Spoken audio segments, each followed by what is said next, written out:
ಇನ್ನು ವಾಸಂತಿ ಶ್ರೀವತ್ಸ ಬಗ್ಗೆ ಸುಜಾತ ಸ್ಫೋಟಕ ಹೇಳಿಕೆಯನ್ನ ಕೊಟ್ಟಿದ್ದಾರೆ.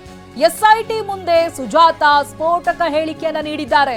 ಅದೇನಂದ್ರೆ ವಾಸಂತಿ ಇನ್ನು ಜೀವಂತ ಇದ್ದಾಳೆ ಅಂತ ಸುಜಾತ ಹೇಳಿರೋದು.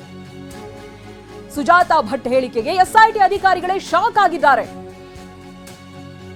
ಶಾಕ್ ಆಗೋದು ಅಂತ ಹೇಳಿದ್ರೆ ಕೊಳೆತ ಸ್ಥಿತಿಯಲ್ಲಿ ವಾಸಂತಿ ಶವ ಸಿಕ್ಕಿದೆ ಅಂತ ಹೇಳ್ತಿದ್ದಾರೆ. ಶಾಕ್ ಆಗದೆ ಇರುತ್ತಾ ವಾಸಂತಿ ಇನ್ನೂ ಕೂಡ ಬದುಕಿದಾಳೆ ಅಂದ್ರೆ? ಕೊಳೆತ ಶವ ವಾಸಂತಿಯದ್ದು ಅಂತ ಹೇಗೆ ನಂಬುದ್ರಿ? ಎಲ್ಲ ಪ್ರಶ್ನೆಗಳು ಹುಟ್ಟುತ್ತಾ ಇದೆ. ಈಗ ಹೇಗೆ ನಂಬುದ್ರಿ ಅನ್ನೋದಾಗಿ ಪೊಲೀಸರಿಗೆ ಸುಜಾತ ಪ್ರಶ್ನೆಯನ್ನ ಕೇಳ್ತಾ ಇದ್ದಾರೆ.